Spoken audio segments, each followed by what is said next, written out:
كان هناك رجل يدعى فتاح الصعيدي.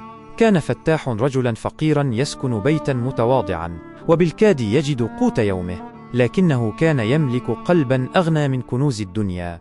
في يوم من الأيام، وبينما كان فتاح يسير في الطريق، رأى جمعا من الناس يلتفون حول رجل مسن وهو الحاج حسان. كان الناس يطالبونه بديون ثقيلة لم يستطع سدادها، وكانوا يضيقون عليه الخناق. اقترب فتاح وسأل: ما الخبر؟ ولماذا تضايقون هذا الرجل؟ رد أحدهم بسخرية: وما شأنك أنت؟ هل ستسدد ديونه؟ رد فتاح بكل ثبات: نعم، أنا من سيسدد دينه. تعالت ضحكات الناس مستهزئة: أنت يا فتاح؟ أنت الذي لا تجد ما تأكله، كيف تسدد دينا يعجز عنه الكبار؟ لكن فتاح لم يهتم بسخريتهم، وقال للحاج حسان: لا تقلق يا حاج، أعطهم مهلة أسبوعا واحدا فقط.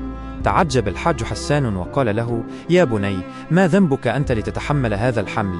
فرد عليه فتاح بكلمات توزن بالذهب: يا حاج حسان، نحن لبعضنا، والرزق بيد الله. ذهب فتاح وكان يملك حمارا وعنزتين هما كل ماله في الدنيا، فباعهما فورا وسدد الدين عن الحاج حسان. تأثر الحاج حسان جدا وقال لفتاح: أنت منذ اليوم شريكي في أرضي الصغيرة التي أزرع فيها الفجل والجرجير والكزبرة. وبدأ الشريكان العمل بجد وإخلاص، فبارك الله في زرعهما وتجارتهما، ودارت الأيام حتى أصبح من أغنى الناس وأكثرهم خيرا.